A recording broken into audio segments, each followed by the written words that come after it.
അലൈക്കും വറഹ്മത്തുള്ളാഹി. ഇസ്ലാമിക ചരിത്രത്തിലെ തിളക്കമാർന്ന വ്യക്തിത്വങ്ങളിലൊന്നാണ് മഹാനായ ഖാലിദ് ബിനുൽ വലീദിൻ്റേത്.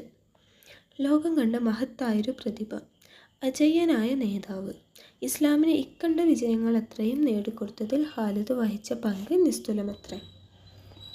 അള്ളാഹുവിൻ്റെ ഊരിയ വാൾ എന്നാണ് തിരുനബി സല്ലല്ലാഹു അലൈഹി വസല്ലം ഖാലിദിനെ വിശേഷിപ്പിച്ചത്. ആദ്യ part Khalid bin Walid. Mecca പട്ടണത്തിൻ്റെ വെളിപ്രദേശം. പകലിൻ്റെ അപരാഹ്നത്തിൽ ഖുറൈശി ബാലന്മാർ പതിവ് പോലെ കളിക്കാനിറങ്ങിയിരിക്കുകയാണ്. എല്ലാം മിടുമിടുക്കന്മാരുടെ മക്കൾ. ഹത്താബിൻ്റെ മകൻ ഉമർ, അബൂജഹലിൻ്റെ പുത്രൻ ഇക്രിമ, ത്വൽഹത്തിൻ്റെ പുത്രൻ ഉസ്മാൻ, വലീദിൻ്റെ മകൻ ഖാലിദ്. ഖുറൈശികളിലെ സമുന്നത കുടുംബമായ മഖ്സൂമാണ് ഖാലിദിൻ്റെ ഗോത്രം. പിതാവ് വാലിദ് ബിൻ മുഹീറയാണ് ഗോത്രതലവൻ. വാലിദിന് അൽ-വാഹിദ് എന്ന ഓമനപ്പേരുണ്ട്. ഖുറൈശി കുടുംബങ്ങൾ ആണ്ടിലൊരിക്കൽ ഫണ്ട് പിരിച്ച് കഅബയെ പട്ടുകൊണ്ട് മൂടുമ്പോൾ അടുത്ത വർഷം വലീദ് അതേ സ്വന്തം ചെലവിൽ മൂടുന്നു. അതുകൊണ്ട് അദ്ദേഹം അവർക്കിടയിൽ ഒറ്റയാൻ ആയി മാറി. അറിയപ്പെട്ട സാഹിത്യ സാമ്രാട്ടായിരുന്നു വലീദ്. അത്ര സാഹിത്യസിദ്ധിയും വൈഭവമുള്ള ആരും അക്കാലത്തുണ്ടായിരുന്നില്ല. അതുകൊണ്ട് തന്നെ ഖുർആൻ്റെ സാഹിത്യപരമായ മാസ്മരികത വലീദിനെ ഉലച്ചുകളഞ്ഞു. പ്രഖ്യാത ഇസ്ലാം വിരോധിയും ഖുറൈശി പ്രമുഖനുമായിട്ടും ഒരു നിമിഷം സർവ്വവും വിസ്മരിച്ച് വലീദ് ഖുർആൻ്റെ സാഹിതി സൗരഭ്യത്തിൽ മയങ്ങി മറന്നുപോയി.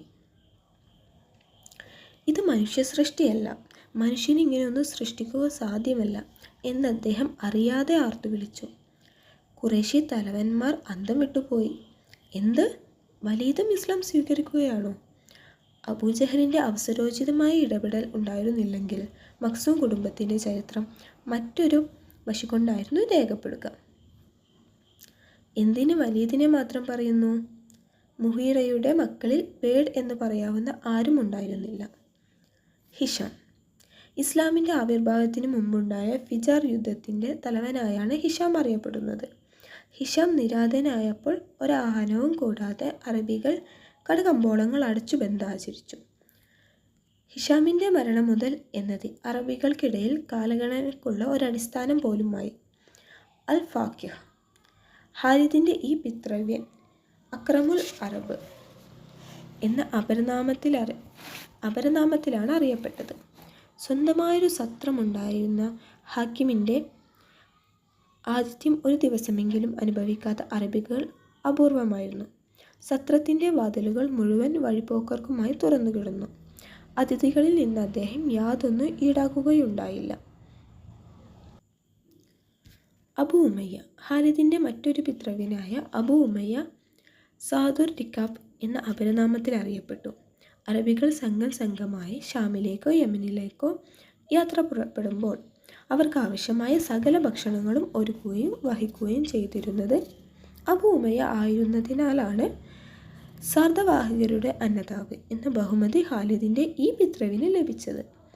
വെള്ളപ്പൊക്കത്തെ തുടർന്ന് കഅബ പുനർനിർമ്മിക്കുകയും ഹജറുൽ അസ്വദ് യഥാസ്ഥാനം വെക്കേണ്ടതാർ എന്ന പ്രശ്നം ഉദ്ഭവിക്കുകയും ചെയ്തപ്പോൾ അബു ഉമയ്യയാണ് ആദ്യമായി മസ്ജിദുൽ ഹറാമിലേക്ക് കടന്നു വരുന്നയാളാകട്ടെ ശില യഥാസ്ഥാനം വെക്കുന്നതാരെന്ന് തീരുമാനിക്കുന്നത് എന്ന് അഭിപ്രായപ്പെട്ടത്.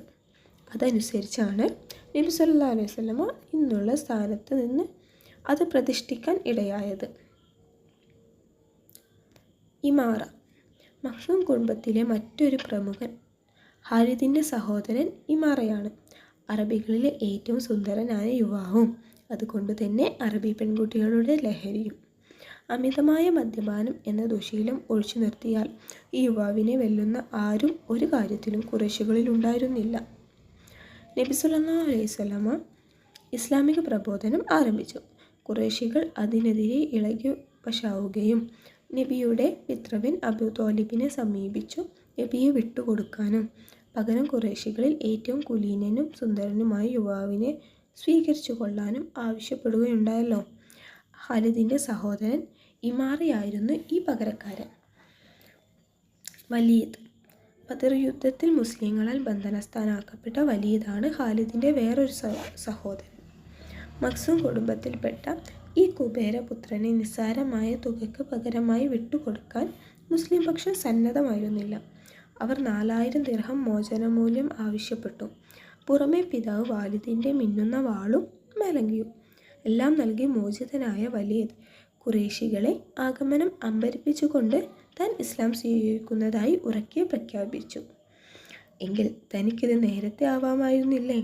വമ്പിച്ചൊരു സംഖ്യയും സാധനങ്ങളും പകരം നൽകി മോചിതനായ ശേഷം വേണ്ടിയിരുന്നോ ഈ ഏർപ്പാട്? വലീദിൻ്റെ മറുപടി ഒട്ടും അപ്രത്യക്ഷമായിരുന്നില്ല. ബന്ധനത്തിൻ്റെ ഭാരവും സാമ്പത്തിക നഷ്ടവും ഭയന്നാണ് ഞാൻ ഇസ്ലാം സ്വീകരിച്ചതെന്ന് പറയാൻ ഇട നൽകേണ്ടിയിരുന്നോ?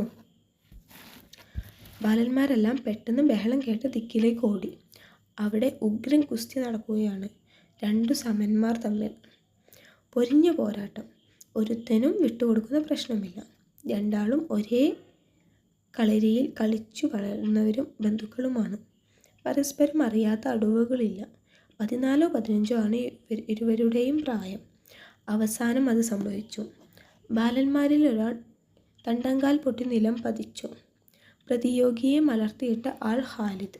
അവസാനം വരെ പൊരുതിയ ആൾ ഖത്താബിൻ്റെ മകൻ ഉമറും. അസ്സലാമു അലൈക്കും.